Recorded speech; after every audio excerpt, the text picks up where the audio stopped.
Anda kembali di Apa Kabar Indonesia Pagi. Sebelum kita berbincang lagi dengan Pak Hendro, kami akan ajak Anda untuk menyimak laporan dari rekan kami, ada Ikra Anggara yang saat ini berada di Stasiun Senen. Ya, Ikra? Ya, Ya.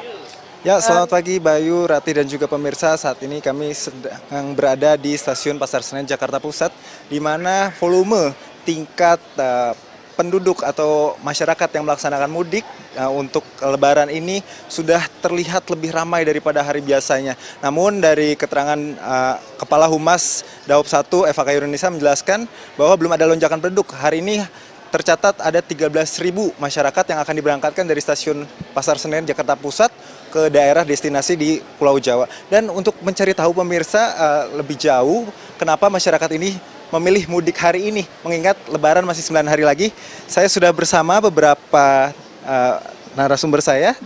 Selamat pagi, dengan Ibu siapa?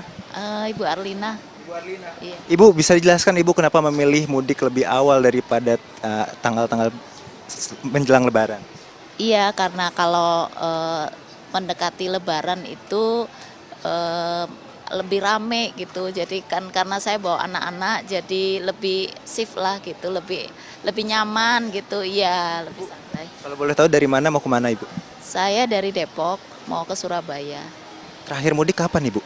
3 tahun yang lalu sebelum pandemi, 2019 ya terakhir. Ini baru mudik lagi ya? Iya. Dapat tiketnya gimana Ibu? Sampai... Ya ini aja, beli online.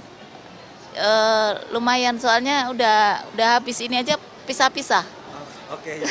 Terima kasih banyak atas waktunya. Semoga hati-hati di jalan. Nah pemirsa, saya juga sudah bersama narasumber yang lain ya. Ini ada Mas Aris, Mas siapa Mas? Mas Rizal. Oh, iya. Mas Rizal, Mas kalau boleh dibuka maskernya juga nggak apa-apa. Mas Rizal ini dari mana mau kemana Mas? Saya dari Palembang, Mas. Dari Palembang, tujuannya Blora. Mas, ini mau mudik ya Mas ya? Kenapa memilih mudik lebih awal Mas daripada tanggal-tanggal mendekati hari Lebaran? Biasanya Mas kalau dekat-dekat Lebaran itu udah full semua Mas tiket-tiket. Ya, saya coba cari yang dekat-dekat tanggal 19 juga udah full. Jadi kita jaga-jaga aja lah, lebih awal aja. Nah ini dapat tiketnya kalau boleh tahu dari kapan sih Mas? Susah nggak sih Mas?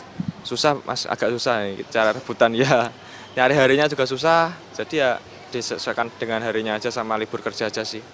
Nah, jadi kan kalau misalkan pas ya bisa disesuaikan aja. Kira-kira nih Mas, ntar kalau udah sampai Blora, apa hal yang akan dilakukan pertama kali Mas? Wah ini masak-masakan ibu di rumah Mas. Baru ini pulang mudik saya, 4 tahun nggak pulang. Ya, 4 tahun nggak pulang mudik. Itu aja sih Mas. Jadi sekiranya rindu sama suasana di rumah dan juga masakan sama ibu ya? Ya betul-betul Mas, itu aja. Mas, terima kasih banyak. Iya. Semoga selamat sampai tujuan. Ya pemirsa, hati-hati di jalan ya Mas Rizal. Ya pemirsa, itu tadi wawancara singkat kami bersama para pemudik yang akan melangsungkan mudik mulai hari ini. Di mana kami perlu ingatkan kembali jika Anda yang berniat untuk melakukan mudik, ini tiket kereta api masih tersedia. Namun tiket yang tersedia ini tidak begitu lengkap karena melihat tiket-tiket yang sudah dipesan sebelumnya oleh masyarakat dari jauh-jauh hari. Dan kami juga mendapatkan informasi bahwa okupansi atau tiket yang sudah okupansi rate atau tiket yang sudah dibeli sampai dari H-5 sampai dengan hari H Lebaran ini rata-rata sudah di atas 90%. Dan kami mendapatkan informasi dari Kepala Humas Daob 1 Eva Kairunisa menjelaskan jika masyarakat yang ingin membeli tiket dan tanggalnya sudah tidak ada, ini disarankan untuk menggunakan fitur connecting train, di mana fitur ini dapat membuat tiket yang Anda cari ini mungkin masih bisa tersedia. Demikian Bayu dan juga Ratih, kembali ke studio. Baik, terima kasih Ikra yang melaporkan langsung dari Stasiun Pasar Senen Jakarta. Dan selamat bertugas kembali. Oke, kita akan membahas lagi mengenai persiapan arus mudik tahun 2023 dengan Pak Dirjen. Pak Dirjen, kalau melihat kan tadi memang sudah dijelaskan kontraflow dan juga ganjil genap sendiri. Lupa tadi ditanyakan Pak, ini ganjil genap juga akan diberlakukan di mana saja Pak Dirjen? Pemberlakuan ganjil genap itu di jalan tol, Waktunya sama, tanggal 18 mulai berlakukan one way kontraflow. Kontraflow juga pemberlakuan one way juga diberlakukan. Ke arah timur jalan tol, arteri, terus ke arah barat, gitu ya. Itu diberlakukan bukan hanya di Jakarta saja, tapi berlaku nasional di mana ada kepadatan-kepadatan itu diberlakukan juga. Di Surabaya ke arah timur, ke arah barat itu juga diberlakukan. Di jalan tol diberlakukan. Itu jadi sebagai catatan lagi ya, tanggal 18 April nih saudara-saudara yang ada mungkin memutuskan untuk mudik, tanggal 18 April ini sudah mulai diberlakukan sistem one way kontraflow, kemudian juga ganjil genap. Ya. Khusus untuk ganjil genap, sekali lagi Pak, hanya di ruas tol saja ataupun kalaupun misalnya di arteri, itu arteri yang seperti apa Pak yang nanti diberlakukan? Ganjil genap itu pertama di jalan tol. Ya. Yang kedua ada banyak jalan arteri yang diberlakukan. Tapi untuk yang dari ke Jakarta yang keluar itu arteri Pantura, jalur selatan itu kita melakukan jalan tol, terutama di jalan tol kita melakukan ganjil genap. Jadi memang wilayah-wilayah yang biasanya padat pemudik ya. di situ ya. Itu hanya untuk arus kendaraan yang keluar dari wilayah Jabodetabek gitu Pak? Iya. Ganjil genap itu. Iya. Karena kan mungkin ada beberapa yang katakanlah sekali lagi yang dari Bandung gitu Pak. Itu gimana Pak? Misalnya dengan arah yang berlawanan dengan arus mudik, apakah berlaku juga ganjil genap? Berlaku sebenarnya. Ya, tapi kita kan lebih prioritaskan pada jalur yang keluar Jakarta pemudik. Itu lebih padat kan. Itu diberlakukan juga. Ditilang atau disuruh keluar exit tol terdekat? Kalau melanggar gitu Pak?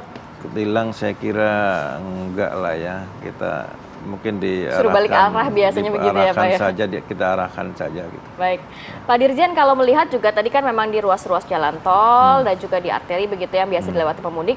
Nah kalau untuk di pelabuhan Pak, nah biasanya pusat kemacetan juga terjadi di pelabuhan bahkan mengurai sampai jalanan di luar pelabuhan. Nah antisipasi untuk tahun ini seperti apa Bapak? Pelabuhan yang paling padat adalah Merak. Bakahuni. Iya.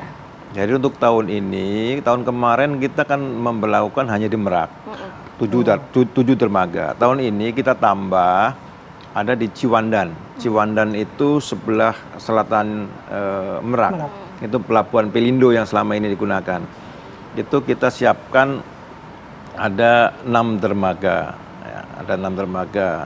Di sini 7 dermaga dan ada dermaga swasta 1 BBJ. Jadi pembagiannya untuk kendaraan-kendaraan penumpang itu ke Merak.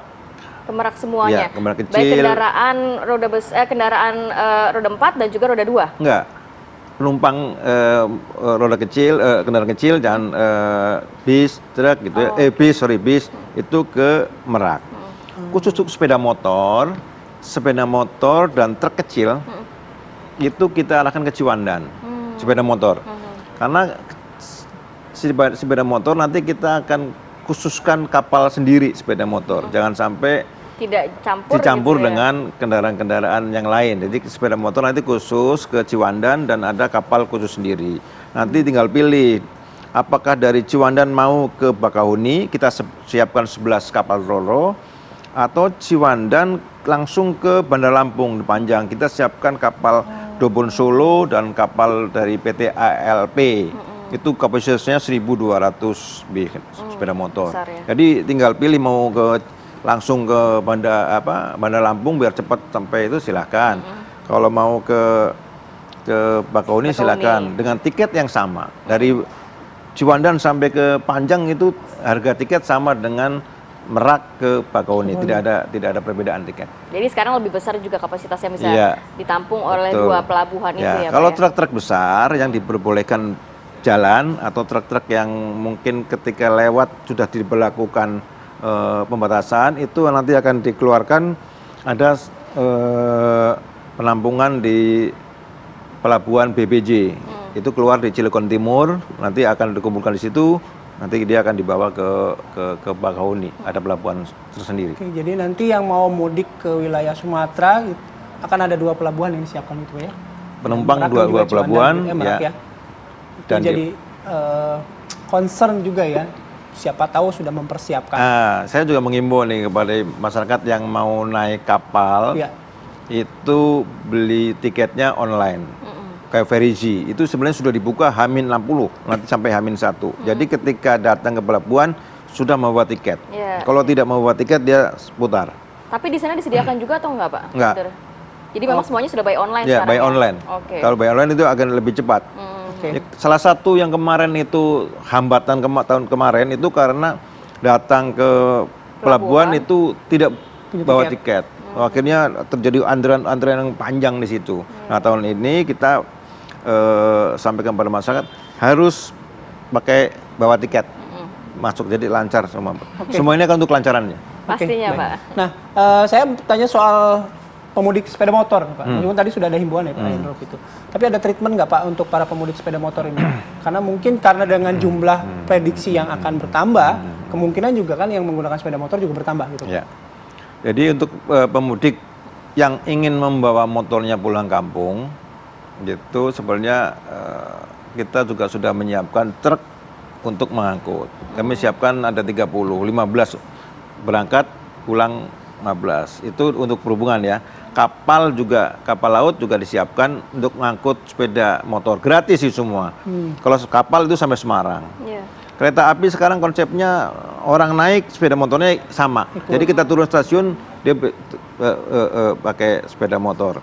Itu bisa dimanfaatkan secara maksimal karena kapal masih baru berapa persen yang memanfaatkan itu. Apabila dia terpaksa dan harus pakai sepeda motor, hanya berdua, driver sama penumpang, ya pakai jaket, pakai sepatu itu. Jangan membawa anak, himbauan itu. Jangan membawa anak dan jangan membawa tambahan-tambahan bagasi pakai kayu, pakai apa itu sangat berbahaya gitu. Apalagi anak, kasihan anak menjadi tameng orang tuanya dulu depan itu.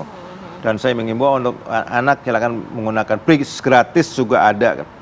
Manfaatkan itu Biar lebih aman juga lebih pastinya aman bagi keselamatan anak, nomor satu bagaimana begitu ya, bagi Pak, ya? ya. Karena kecelakaan paling tinggi itu di sepeda motor. Oke, satu lagi, Pak. Rest area, Pak. Oh iya. Rest area kan juga yang menjadi isu ya, yang jadi concern lah gitu. Karena keluar masuk kendaraan juga kan perlu diatur, itu gimana, Pak? Rest area kita sudah atur. Rest area yang paling primadona itu kan di 57 ya, setelah turun MZ ya. Kita sudah atur, jadi tidak boleh langsung orang masuk parkir di depan warung atau outlet yang akan dituju. Jadi nanti flow-nya akan diatur, dia langsung ke belakang. Jadi di rest area kan ada jalan untuk mobil kecil, jalan mobil besar. Iya. Jalan mobil kecilnya kita tutup. Semua pakai jalan untuk mobil besar, truk gitu. Karena truk sudah nggak boleh saat mudik. Jadi dia mengalir, nanti langsung ke belakang, nanti diatur flow-nya oleh yang mengatur pengelola rest area semaksimalkan dan batasannya 30 menit. Oh, tidak bisa lama-lama juga Ya, ya? dengan gantian yang lain, kasihan yang lain. Pak Dirjen, himbauan singkat saja Pak untuk masyarakat yang akan melakukan mudik tahun ini. Masyarakat yang melakukan mudik tahun ini saya himbau mengatur waktu mudik.